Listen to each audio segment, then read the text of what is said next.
My next projects, we're going to replace these posts that support that beam or that extension of the roof there. That one there, and then those two over there.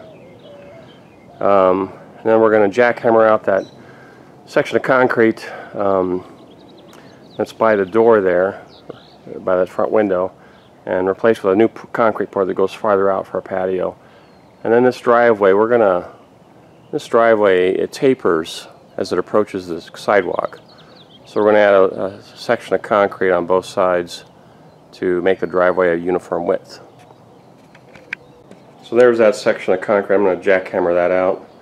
Those two posts will go away. I'm going to have somebody shore them up with temporary supports to get those out of there. And that front patio will go out about another 6 feet. And this stump from a palm tree, let's go there and take a look at that. That stump, I'm going to get a guy with a stump grinder to get that stump out of there, because then pull these bricks out of here, because we're going to widen that driveway from there, widen it by about a foot or so as it approaches the sidewalk.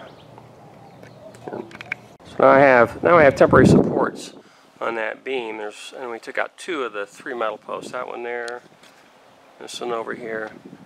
This one we left because it's on the part of the concrete that will stay, although we're going to widen this driveway here. So here you can see this driveway tapers toward the street, so we're going to widen it and make it symmetrical on both ends here. That one, widen this side here, and then I got to take out this stump right there, that palm tree. I'm probably running a chainsaw to take that out because it's not really that hard of a wood. So we can widen this section of driveway here, and then I'm going to take out that concrete over there.